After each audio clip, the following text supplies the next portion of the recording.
Precious Lord, we call upon you in your capacity as Redeemer especially. Because you have a talent and a profound and divine ability to redeem. And how we ask, my God, that you would redeem this time and this day, that you would charge it so full of heavenly content. Precious God, that you would speak so to this people, that this would be such an event in the life of this congregation, such a shaking if need be. My God, that it will not only be long remembered, it will be written into their very life and practice and walk. We just ask largely, Lord, let this not be a mere service. Come and just unfold your great heart. Come and speak to us with the urgency, my God, that is part of your understanding. You see our condition and our need. You see the things that have settled upon us, my God, as dross. You see the lackluster quality of our lives, the ordinariness of it. We ask you, precious God, to breathe upon us such a measure of your Spirit that we might be changed. Not for our own sake only, but especially for yours. That your name might be hallowed in the earth, that you might be made known as you are by a people who know you, who serve you, and who are walking with you, precious God, in integrity and in truth by the Spirit. Bless now this time and use this piece of dust and speak to this people through it. And we'll thank you and praise you for the occasion which you yourself have given. For Jesus' sake, in his holy name we pray. Amen. If you'll turn with me to Ezekiel, the 47th chapter.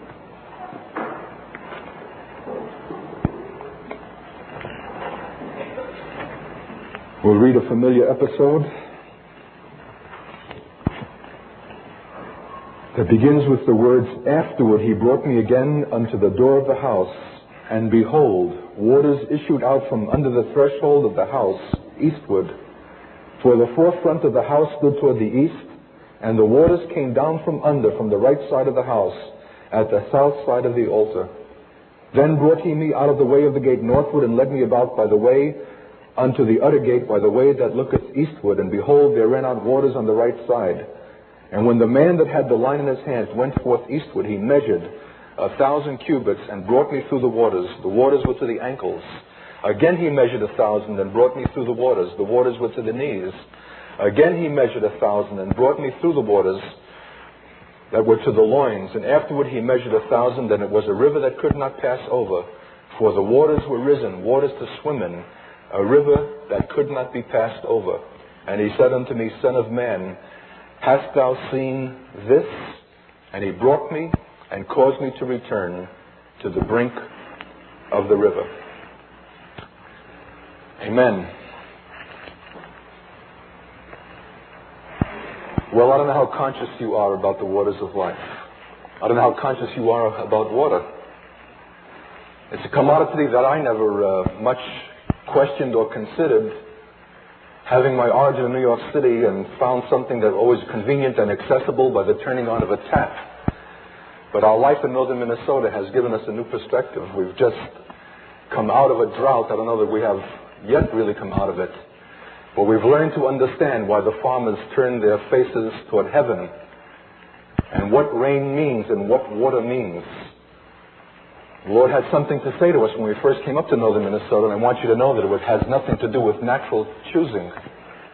It's entirely a supernatural matter of how God led a band of souls to this place, and the diversity of the composition of our little community. Most of us are from New York, from Brooklyn. Some of us are Jewish. None of us, but one or two, have any kind of farm background. So this was a novel, unique kind of experience. It was rather a curiosity to find that the Mississippi River was only a stone's throw from our own location, the headwaters of the Mississippi River. And if I'm not mistaken, I think it's an Indian name for something like the spirit of life. And it bubbles out of Itasca Park, right out of the soil, just a brook, a stream that you can take off your shoes and tiptoe across. And that pure water of life emanating there finds its way and courses its way through the heart of the nation out into the sea. And the Lord said that our own community life was going to be something like that. That out of the grit, the intensity, and the reality of our life together, people who don't go home after a service but are home, who face each other day in and day out in every circumstance and posture of life, that all of this grit, all of this earthiness was somehow the material through which the life itself would be purified and bubble forth, and it would course forth and out, and through the heart of a nation, out to the sea and out to the nations. And so we're beginning to experience something of the first installments, the first fulfillment of this description of our life. And though we're small in number and our budget is minuscule, shoestring, we're more of a joke than any kind of formidable ministry. And if you come up to see us, you'll be guaranteed a disappointment, naturally and physically speaking. And yet some expression of the life that God has developed is going forth into such recent places as Czechoslovakia, East Germany, Egypt, Israel, Yugoslavia, and countries like that, as well as here in our own country. A water of life, pure, crystal clear, deep, life-giving. We need again to be brought to this place, to the door of this temple. Again he brought me unto the door of the house, and waters issued out from under. Twice that phrase is spoken in the first verse. It came down from under. And I'm not any kind of sophisticated biblical exegete, but I would just intuit and sense that that phrase, down from under, has a certain kind of aura, a suggestion of suffering. It has something to do with difficulty, with strain, with complex and pressing conditions of life.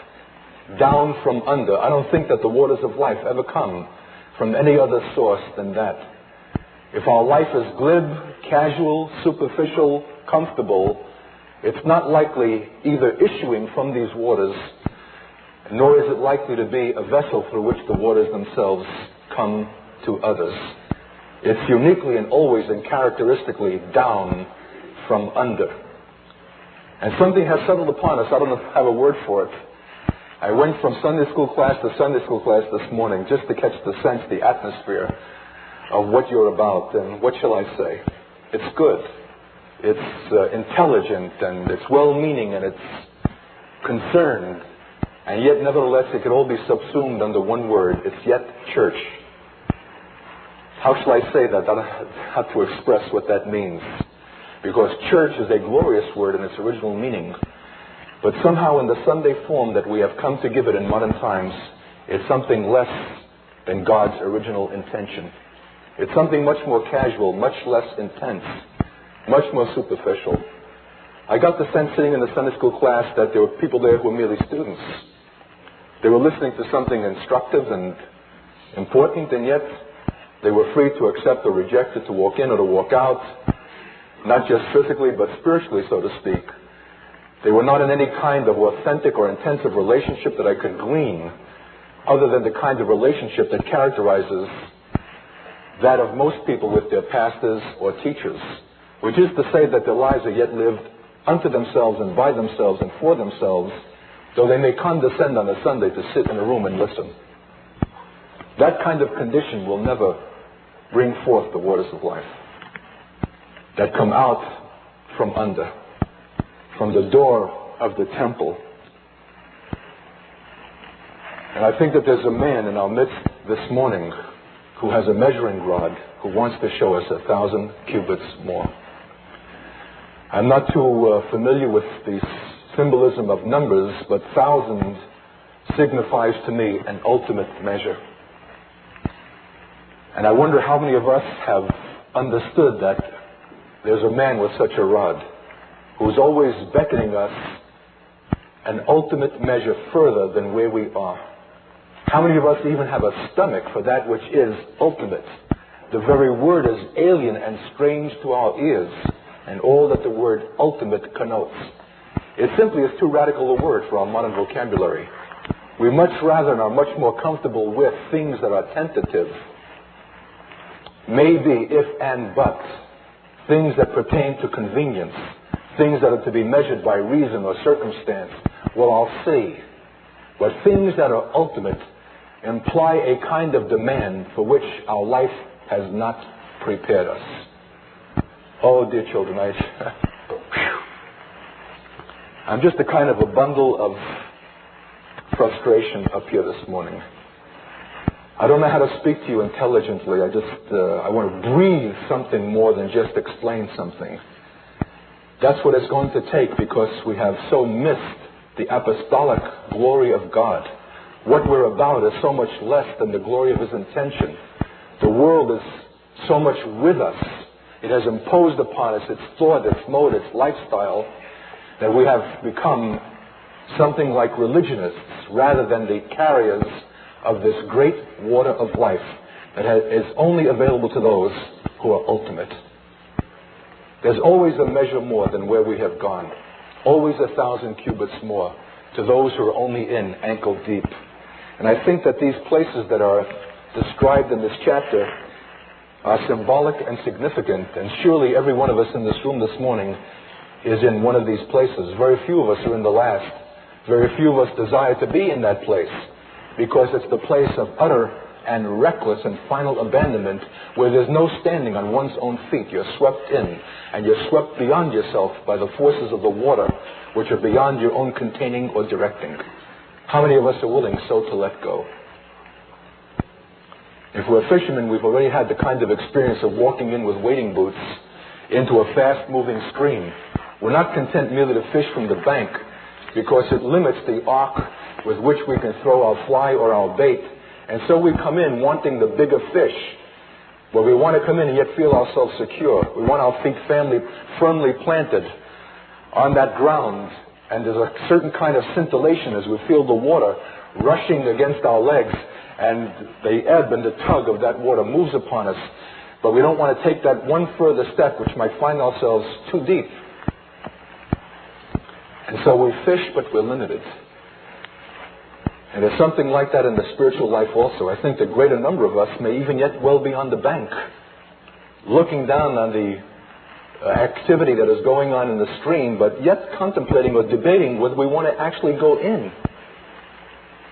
Some of us have even ventured in up to our ankles, and really it's a wonderful charismatic enjoyment. The freshness of it and the excitement and the kicking up of our heels and the splashing about the fringes of that water really does something for us, and we think this must be it, hardly understanding that it's the merest place of first beginnings. Just a mere sense of the scintillation of the touch of water. But you know what's wrong with us? We're still measuring by the wrong thing. We're still measuring by what the effect is upon us, what it does for us, what is the effect for us, whether it constitutes an enjoyment, a satisfaction, a gratification for us. And as long as us is the standard of our measure and not His rod, we have missed the glory of God. I don't mind saying that 1,000 times over and in 1,000 different ways. I'm utterly persuaded, the Lord has just stabbed my heart with it, that the sickly cancer of modern Christianity is our awesome self-centeredness. And I don't care by what form or manner it's expressed or described, it is there. We are still the measure of all things. Our satisfaction, our gratification. What will it do for us? Are we being fed?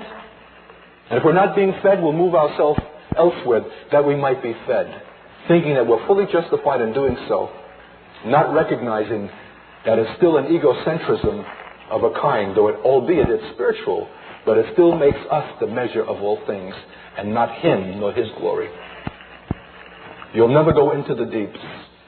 You'll never abandon yourself to the waters of life so long as you are still the measure. What's it going to do for you? What is the benefit for you?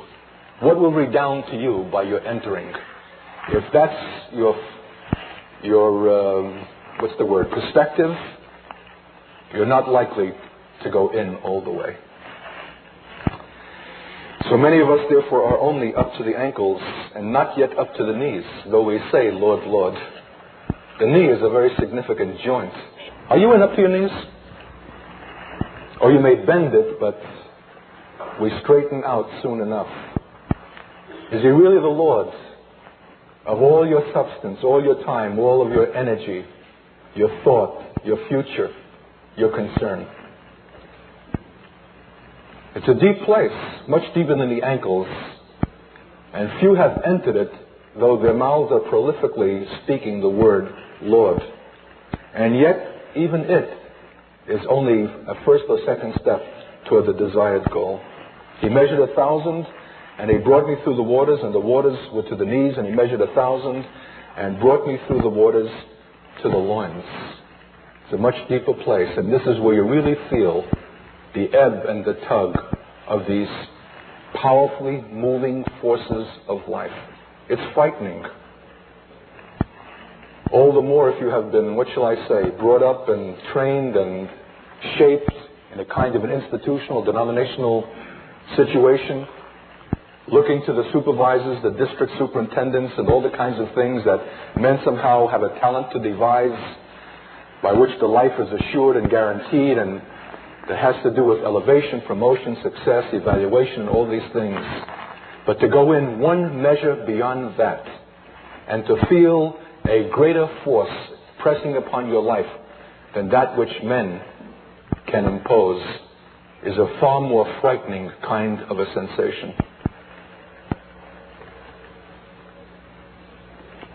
It's a voluntary matter if we're willing to go that far. There's nothing about this that is compulsory, nothing of it.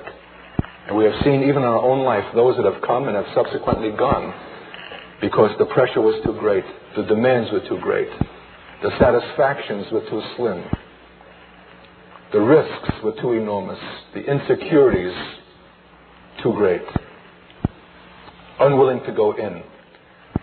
What shall I say about the loins and all that is caught up in that aspect of the body? It circles the sex organs, and how many have been in that deep in God? How many have given over that aspect of their life? How many even believe that God has any right to it?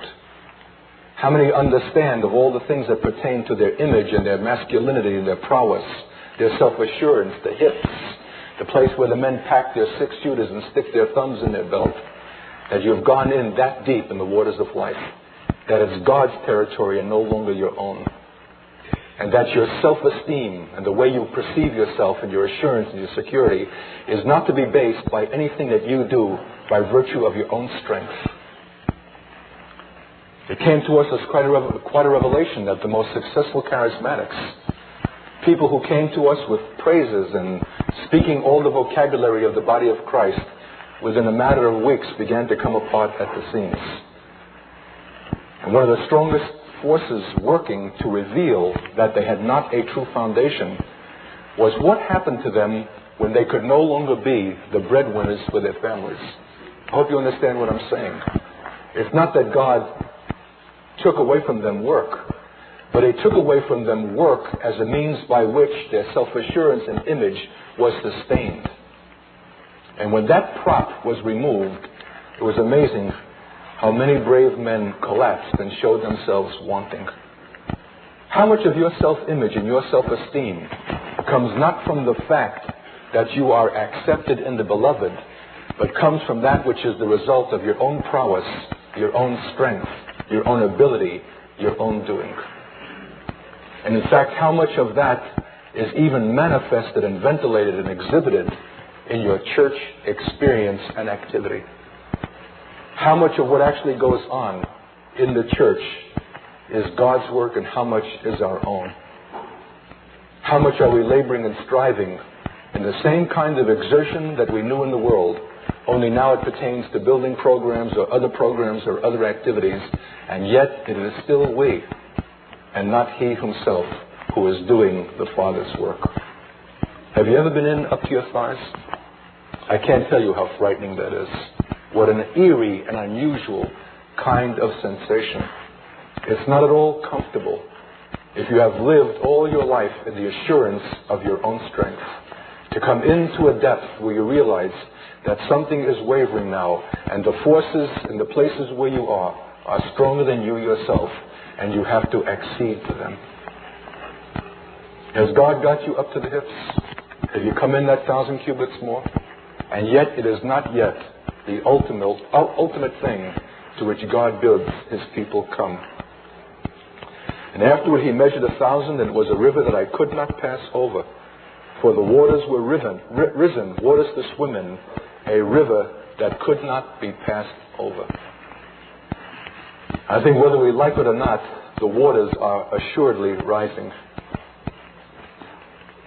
Economically, socially, politically, culturally, in every way. Whether it's the riots in Florida, whether it's the volcanic eruption of a mountain, whether it's hostages that cannot be regained by the most powerful nation on earth, whether it's the declining economy and the mortification of seeing our proudest industry humbled by the nation which we recently defeated in a war, all of these factors tend to suggest that the waters are rising that are going to be too deep to swim in. They cannot be passed over. We're not going to make this by any virtue of our own. Our intelligence is not going to bail us out of this. Uncle Sam is not going to come up with some kind of stunning surprise. I think we're already exhibiting in other nations the same. That we're beyond a place where we can save ourselves. Somehow we even have the sense it doesn't matter who's elected, because the forces have been loosed in the world so overwhelmingly powerful that whoever the personality is and whatever the party he represents, their ideologies and their distinctions are made as nothing, and they themselves are pushed and molded and forced by these forces that have been unleashed, which are greater than they themselves. Waters too deep to swim in. A river that cannot be passed over. Are we willing to enter that? Where your feet actually leave the ground, that one step further, and you have no longer that security of being planted, but you're borne up and now moved by the forces that are greater than you yourself. This is coming to the very heart of the stream. This is where the waters are deepest, clearest, and most pure. How many of us will venture in? Oh, I know that we have been experimenters. I know we have adopted the name charismatic and the word in its use. I know that we have been willing to condescend to certain innovations. Some of us have even bravely launched out, maybe even to a weekly house group, a Bible study or a prayer group to supplement the Sunday service. But do we think that these are yet the deep waters of life? I'll tell you that the deep waters are beyond our thinking, beyond our programming, and beyond our calculation and establishing. The waters themselves will determine where we go, where we move. And if it's over some precipice and down to be crushed into the rocks below, so be it. There's no guarantee whether the next bend is going to bring us to some kind of idyllic lake of great placid beauty or push us over a waterfall in which we're going to be crushed on the rocks. We have simply got to trust the waters themselves that come out from under the throne of the temple, crystal clear and pure, and be willing to be moved where He will. That's why we're in Minnesota. It has not to do with our choosing. It has not to do with our calculation. It has to do with the river of life. And indeed, we've had experiences where we have come out into great limpid pools of beauty and we have enjoyed the moment, but we have not been allowed the luxury of remaining there long because these waters move. And you continue from that beautiful spot which is given you as a respite for a moment, and before the next turn comes, you find yourself going headlong over such a deep that you could not have imagined. This goes wrong, and that goes wrong, and this trial, and that problem, and it seems like the whole thing is exploding in your face. Such aggravation, such perplexity, such demands beyond your wisdom, beyond your understanding, until you're just thrust in utter despair upon God. And yet out of it somehow a kind of a purification comes. Something is being worked out as the water breaks upon the rocks and through all of these elements and the grit and the earth and the tremendous force of this moving through these elements purges, purifies, and brings forth a yet clearer stream. Are you willing? Are you willing to follow the man who has the rod, who bids you come 1,000 cubits more? Interesting that just before I left on this trip, someone sent me a Xerox book, an out-of-print book by Madame Guyon. I hope you've heard her name. A remarkable 18th century saint, I believe, from France, who had enormous understanding about the deeper life. Looked upon as a kind of a freak, a fanatic. I think her life ended in the Bastille. Persecuted and hounded by men, and especially the victim of the religious, to whom she brought some kind of an intimidation and fear because of her intimate knowledge of God. The book that was sent me is called, significantly, Spiritual Torrents. And one of the early chapters speaks about a certain class of believers, souls who after their conversion give themselves up to meditation, I don't know what she means by that, or even to works of charity. They perform some exterior austerities, endeavor little by little to purify themselves, to rid themselves of certain notable sins and even of voluntary venial ones. They endeavor with all their little strength to advance gradually, but it is feebly and slowly, as their source is not abundant. Is that a description of anyone here? You've come into the life, but in such a mean and limited measure that your advance has been, if any, if it can be called advance, something quite feeble, limited. Little exterior austerities like $1 in the collection plate rather than your all, as the source is not abundant. I can tell you that the Lord has made some lessons clear to us who have embarked on these 8-week journeys that begin in Egypt and take you through Eastern European countries and Czechoslovakia, East Germany, and places like that, day after day and night after night, and all kinds of demands and things that cannot be anticipated. That if you have only a meager source of the waters of life, you're soon going to find yourself expiring. And the Lord has shown the difference between a puddle that quickly dissipates and dries up when demand is made for its use, as against the waters of life as they course through in their deepest part.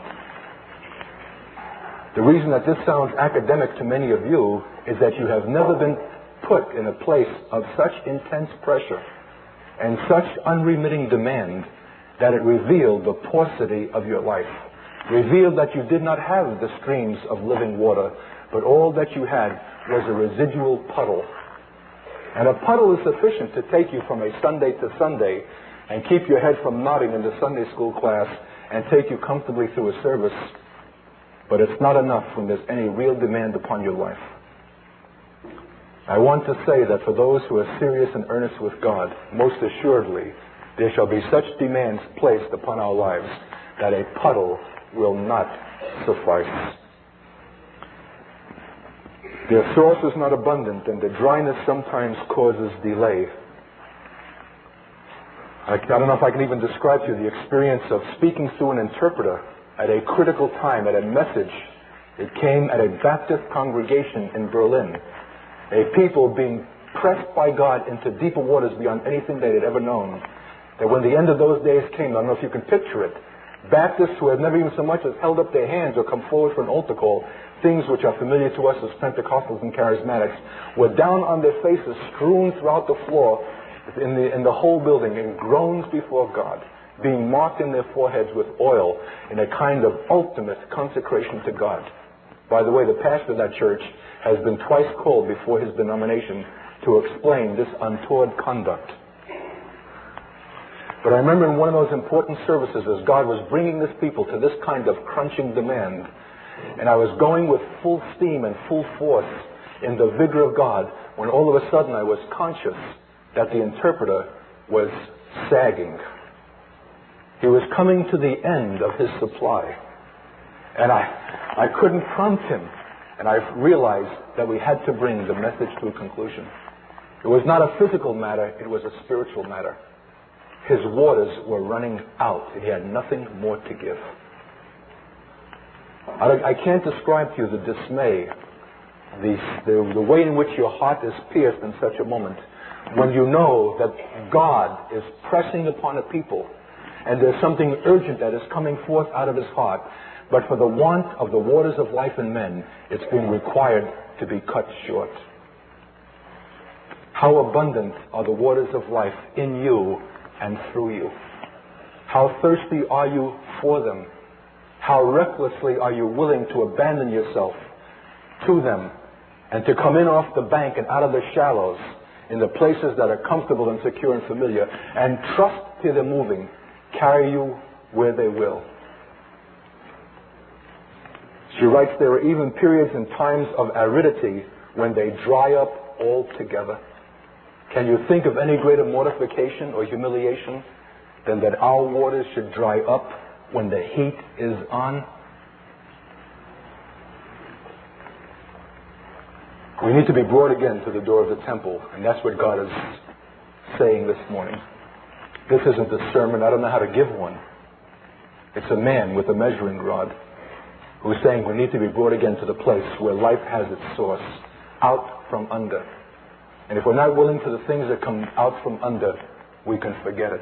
We might play our little charismatic game in the shallows, but we're not going to be an effectual force for God in our final generation. I don't know what this will mean for you. I don't know what will have to be abandoned. I don't know what kind of radical changes such an unabashed giving yourself to God in the waters of life will mean. But I know that without question it's going to mean change and radical change. Maybe the whole structure of things. I don't know how far God will go. We need such a thorough shaking. I don't know what. Is it the Sunday school system? Is it the whole format?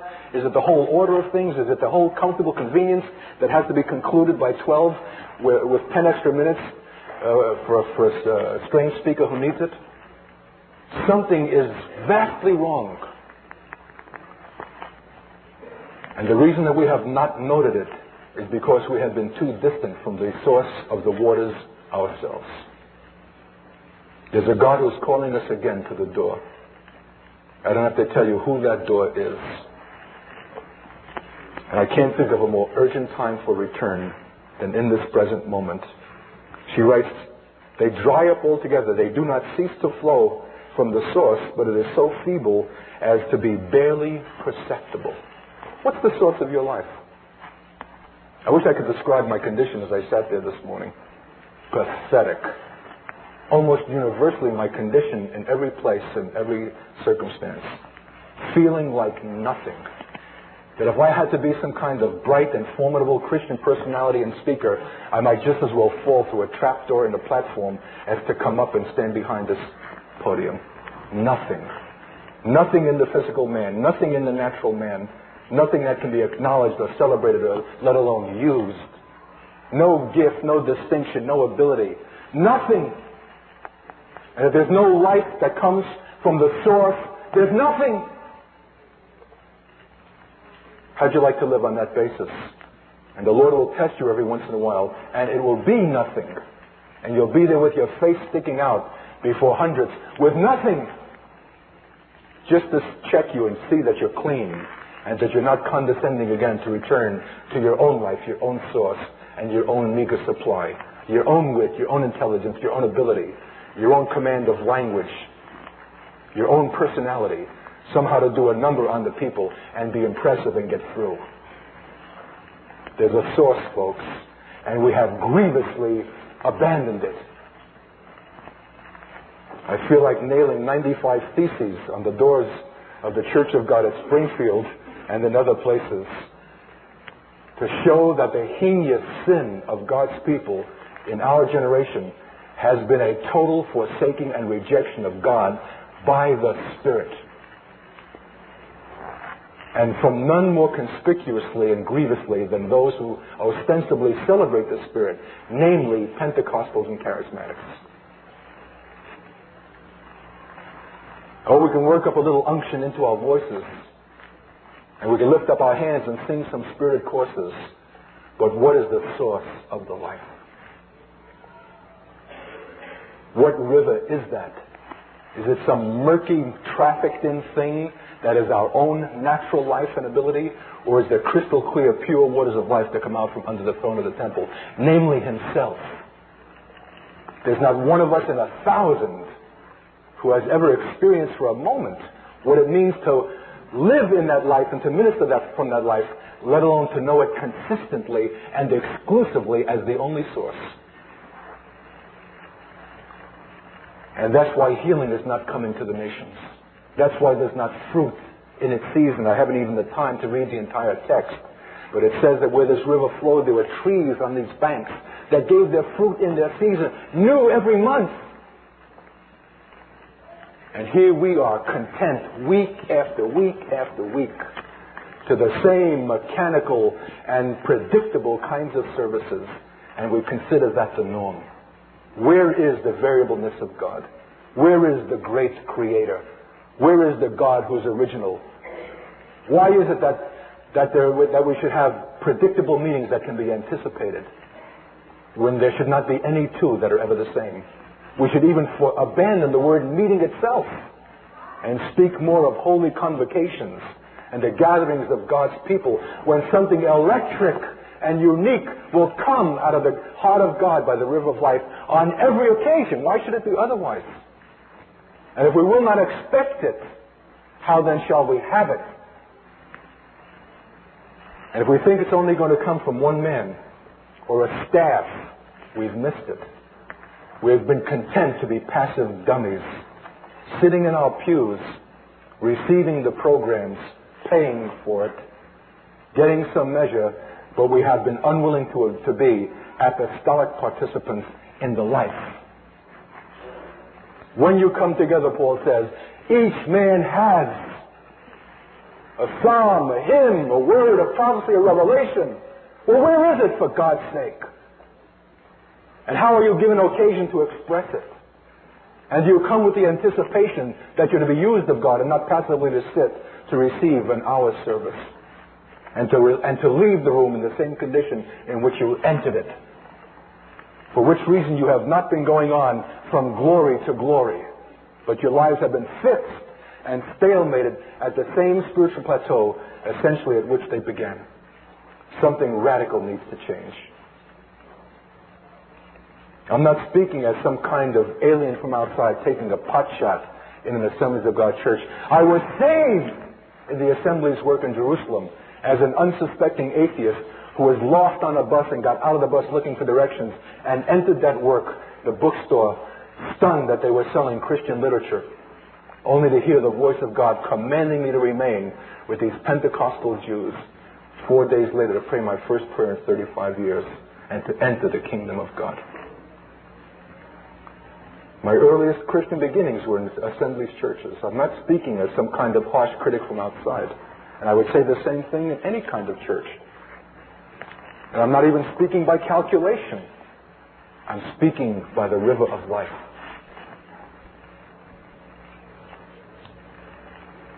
It's only that river that indeed that can give you some vision of God's sense of things.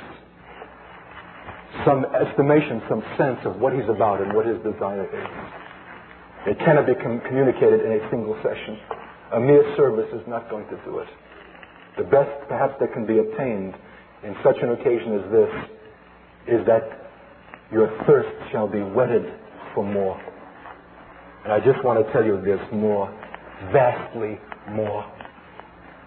We don't have to go to church growth seminars and learn by techniques and methodologies how to numerically increase our congregations. We have only to come again to the door of the temple of God where the waters flow out from under. And let the waters lead us and do His work and bring us where it will. Fruit in its season, new every month, unpredictable, life-giving, leaves that heal the nations, waters that flow out to the seas. That we don't have to hear a chorus of who's going to go out and labor in the fields of God. Our whole life is for a going out. If we're here momentarily, it's the purpose of God in training and shaping and maturing, waiting for the call of God for a now to come to the church, which is at St. Louis Park. Separate unto me Paul and Barnabas for the work whereunto I have called them. But where are the Pauls and the Barnabases of St. Louis Park? Where are the apostles and the prophets and the teachers? Where are the men that are coming to maturity and stature in God because they're deep in the life-giving stream that courses in this place? You'll never hear the call except that such men are being spawned and brought to maturity. There's a world that is dying and waiting for men of such stature and maturity. But it only comes from those who are drinking deeply of the waters of life, who have recklessly abandoned themselves to those waters, who are not content to the mere frolicking that comes by being only ankle deep. They are not fit for great things, she writes. Are you fit for great things? Oh, dear children, you've been drinking from the wrong source. if your appetite and your thirst is not for great things. You're too modest, too satisfied with too little, too content to get by, too content to model your life and to pattern it upon the world's definition. And you have not the vision and the sense of that which pertains to the glory of God, either in marriage or in life or in ministry. They're not fit for great things. I'd rather fail over the great things than to succeed in that which is merely modest. And I'll tell you, if ever an age called God's people to great things, it's our age. For the world has not answered.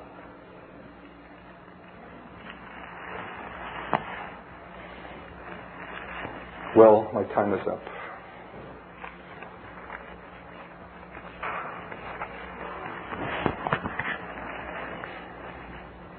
There's a little somber verse, and I'll just conclude with that we need to be reminded. I have an obligation to show it. It's the 11th verse. But the miry places thereof and the marshes thereof shall not be healed. They shall be given over to salt. How'd you like to be a backwater? How'd you like to be some kind of stale pool? Once in the flow of God, and now diverted to some kind of side place, not in the thrust and in the center of God's apostolic end-time purpose. Doing your thing, having your programs, not even aware, because you have not even so much as the life-giving consciousness that you're becoming a waste place, miry, salty, and encrusted. Oh, I'll tell you, there shall be many that shall find themselves by this side, because they have not had an intensity of desire to be at the center of the stream, where the waters are deepest, albeit most perilous and most challenging. You don't even dare take a risk of being lost in the shallows, lest you end in such a place as that unhappy verse describes. So, what shall we do? What shall we say to the man who has the measuring rod of 1,000 cubits more? Satisfied where you are this morning? Thought you had it all together? Quite pleased in your religious walk, and your family is at least manageable, if not an exceptional glory? Trusting that the teenage daughter might make it through without becoming pregnant, and the children will not ostracize or humiliate the family, and although the marriage is not something to write home about, it's tolerable. Pleasant congregation adorning a nice suburb of Minneapolis. I think there's a large Jewish segment here, never been touched by the gospel. How far are we willing to go? Willing to be at the bank and play in the shallows? Even up to the knees, some of us who are adventurous. How many, though, up to the thighs? How many in altogether beyond their standing? Waters too deep to swim in that cannot be passed over. Your life is no longer your own. You are thrust by Him where He will, when He will. I know that God is speaking this morning because I can see it in your face.